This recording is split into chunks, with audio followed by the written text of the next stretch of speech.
Thank you, Harry. Ladies and gentlemen, I'm very honored and pleased to be here in such a distinguished attendance.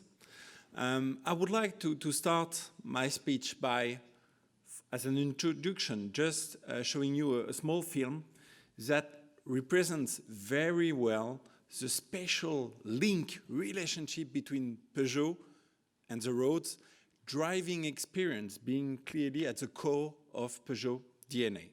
How can a car's design make driving feel more like this? Start by making it lighter.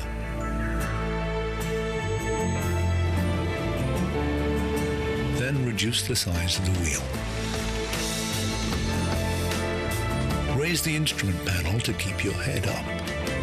And most importantly, clear the way. So the surface of the road and the hair on your skin feel as close as possible. Voila. Feel the difference?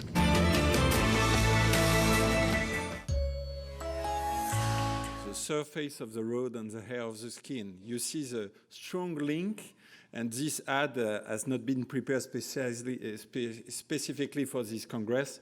It was the launch advertisement for the 308 Car of the Year in 2013 and Car of the Year in 2014. I would like today to share with you some key and important facts.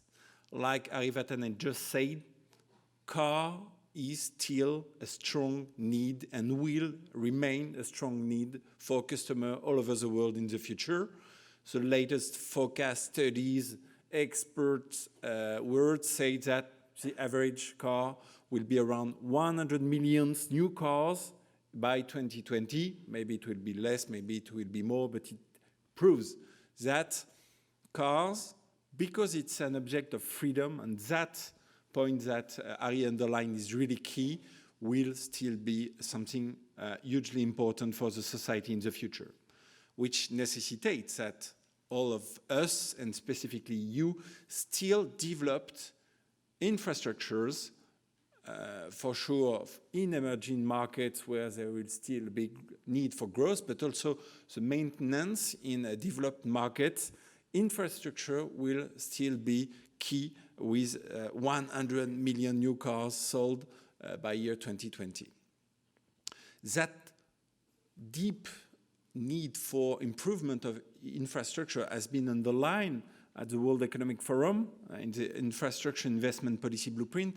I like this sentence. Infrastructure is a bedrock of nations' competitiveness, prosperity, and even social well-being.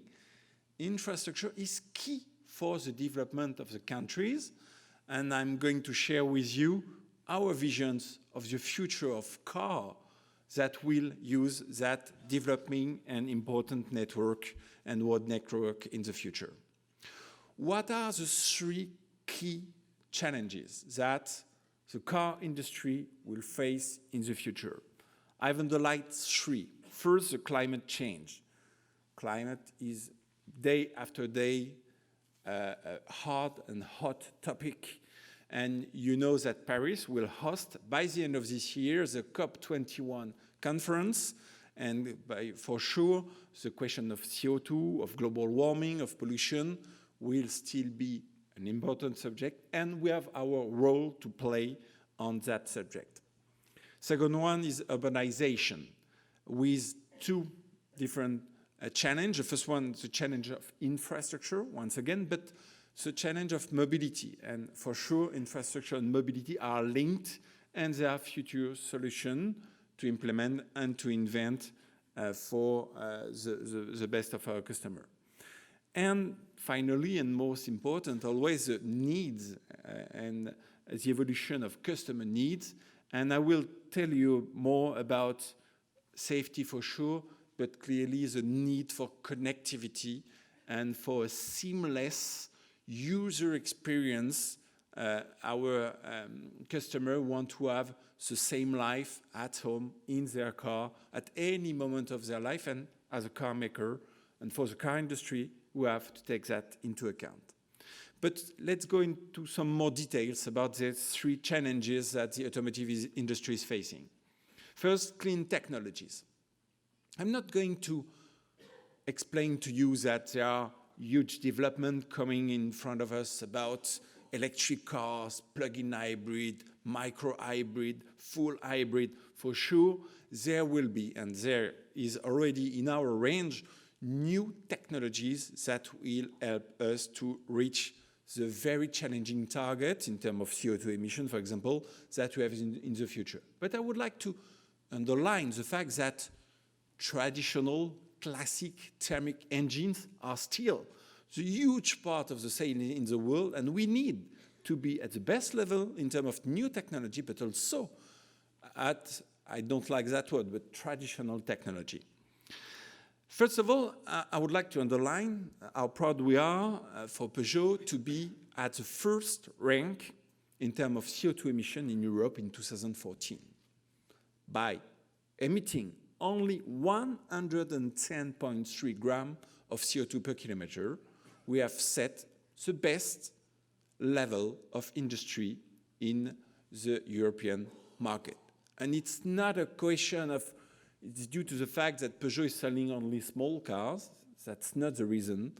Because when we see car per car, engine per engine, we are beating the competition thanks to our latest launches in terms of cars, platforms, and engines. This result is not by chance. It's because we really have a strong will to reach that target, and we have obviously decided lots of technical solutions I'm going to develop shortly on the upstream part of the subject, but on the downstream part, we have also taken some initiative, and I will let you discover our Peugeot ONF forestry carbon sink. When we talk about CO2 emissions, we think about efficient engine, but I would like to start first with platform. We had the chance with the 308 car of the year to launch a new EMP2 efficient modular platform number 2 for medium and big cars for the PSA Peugeot Citroën Group range.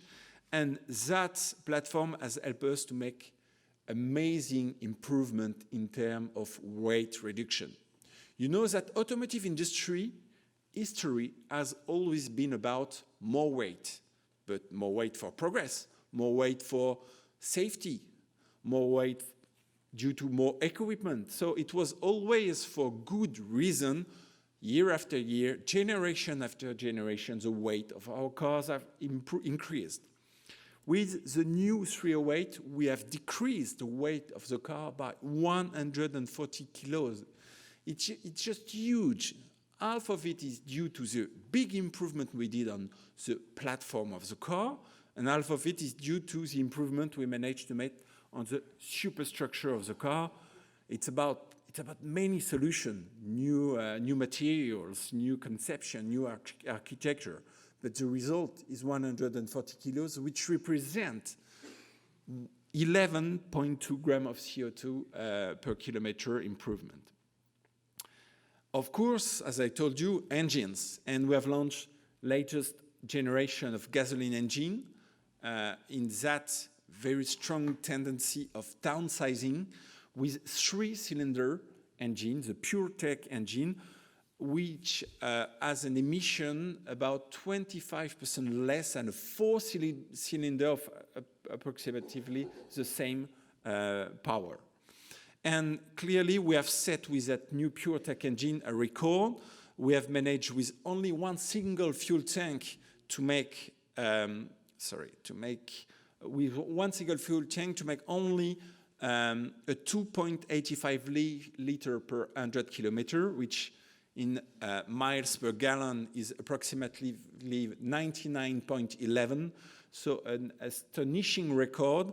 And we managed to make 1,810 kilometers with that only a single fuel tank. It's about gasoline. It's also about diesel engine. And we have just launched our new generation, Euro 6 norm generation of blue HDI engine. And clearly, thanks all the technology in terms of catalytic reduction, particle filter, and the own efficiency of the engine, we have managed to make first, diesel engines that are emitting the same pollution level as a gasoline engine, and we are setting new records in terms of CO2 emissions. We are going to launch in some weeks a 208 that has only a 79 gram of CO2 per kilometer, which is just the world record for a thermic engine, and we are very proud about that. On the upstream part of the subject, we have a long-term project that we launched in 1998, where we made a cooperation with a French National Forest Organization to create in the Amazon forest a big carbon sink where we have reintroduced 2 million trees of 50 different local species. That has allowed us to absorb an amount of 384,000 tons of CO2, which is really, really important, and shows that we understand that our place in the society is to improve the efficiency of the cars, but also to manage and balance the impact that we have in the environment. By creating such a sink carbon, we are clearly giving a rendezvous to our new generation by helping to decrease the impact, the global impact of our industry, of the Peugeot cars on the global environment. So one key challenge, and there is more to come with new norms and with new technologies, is to try to lower our impact on climate change. The second one I would like to insist on is safety. Safety now is a must among car makers. So as it is a must, we are proposing today, like other competitors, cars that are meeting customer demands in terms of safety with 5 stars, and all our range is 5 stars. This is, I would say, it demands a lot of investment and ingenuity from our engineers, but we manage to reach that target year after year.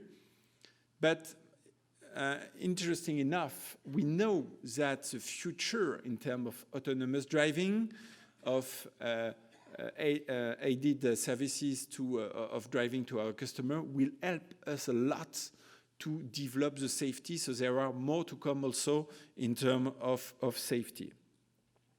For sure, we are also supporting the United Nations Decade of Action for Road Safety.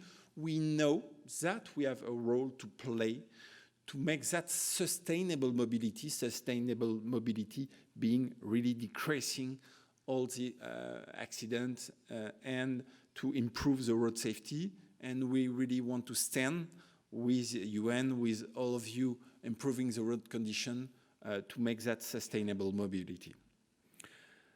But the biggest revolution, I have to admit, in front of us is about connectivity and autonomous vehicles. Because it will really meet the biggest evolution in terms of needs among our customers. And when I talk of connected, first of all, I have to share with you, connected to what? When we talk about connected cars, we talk about cars themselves connected to other cars, first of all, as a network of cars able to communicate one with the other, but also to communicate with the infrastructures. And this is clearly a key part of the development, the ability to develop more and more the communication between cars, other cars, and the infrastructure. But at the very same time, we have customers or passengers driving or sitting in the car who have their own connectivity with the external world through Wi-Fi, through Bluetooth, NFC, whatever, and who, as I said before, want the continuity of the experience, a seamless experience, to be sure that they will be able to bring the experience they've got on their tablet, on their smartphone at home, within the car, and it pushes us to develop more and more mirroring solution, helping the customer to have the same application, the same environment, from the smartphone to the screen within their car. When I talk about these two different ways of connecting, I'm talking about a lot of people interfering. You've got smartphone companies, you've got software companies, you've got network, road companies, car maker. We have created a consortium to be sure that we can share views, norms, method to be sure that we can meet customer needs in the future. It helps us to having the vehicle interacting with environment, but also to bringing real-time information to the driver. And this is what is really a lot of value added. We are able in the future through connected cars to bring more and more key and useful information to the driver and customer, but at the very same time to use the information created by the road trip to many people who are interested in. And I'm just giving you a small but interesting example. You know how the weather forecast companies are improving their tools with supercomputer. But there is still something it's very difficult for them to forecast, which is fog. To forecast and to measure, because when you are in fog, you know that you are in fog, but radars, this kind of tools are not that useful or efficient to detect the presence of fog. There is one ultimate tool to know whether there is fog or not, is to check whether in your car you have just lit the fog lamp. And we can gather the information of all the Peugeot connected cars in the world about does the driver has lit or not the fog lamp. And if 2 or 3 Peugeot customers in an area of 100 meters have lit at the same time the fog, obviously there is fog there. And this is an information that we can value. So it's more information and more value added for the driver, but also information that we can use, for example, to help to improve weather forecast. But so many possibilities, it is key for our industry to focus on what has a real impact and value added for customer. And when we make studies, survey, interviews with customer, we identify 4 key areas where they really want more value added. They want to gain time. So all the solution we will give them about there is an available parking lot 2 blocks away, turn left, turn right, and the car is paying itself the fee, it's giving more time, it's gaining time for the customer. So this is a clear priority. There is enjoy your life. If we can give back more time within the car to the customer to have through autonomous driving or through a better infotainment interface, we can give more time for enjoyment to the customer, they really ask for that. There is also the safety, sense of safety. I'm driving a 5-star Euro NCAP cars, I'm happy about it, but there is more to come. We can provide to our customer solution where even if they are facing an issue, they will feel that we are caring about them. I will develop that in some second. And the last one is save money, I economize. And once again, we are able to monitor the driving habits of the customer and working, for example, with insurance company to lower the fees of insurance if we can prove that the customer has a more normal or riskless way of driving. So there is a way we can reduce the cost of driving for customers. So it's all about creating services with value for the customers, as I have described, but also for Peugeot, it's about improving the relationship with the customer, a more direct link between the driver and the network, improving loyalty, improving driver's experience, but also gaining more information. I gave you an example that information we can sell to a weather company, a forecast company, but also information that we can use.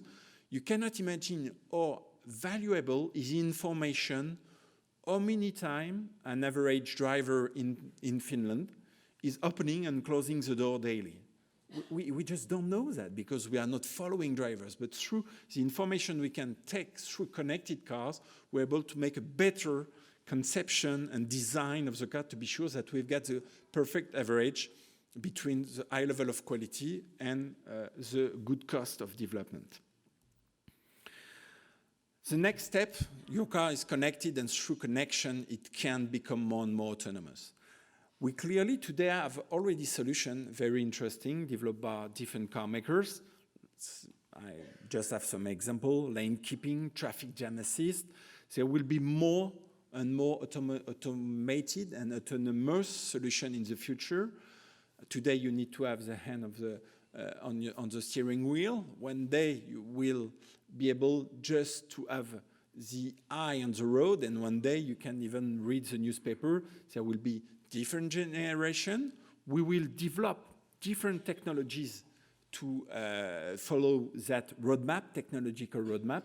But there is still a big work in terms of legislation, in terms of security, in terms of interaction with infrastructure to develop. So this is clearly a boiling subject, but we all have lots of work to do to be able to have that autonomous driving that will really change the way our customer will experience their driving.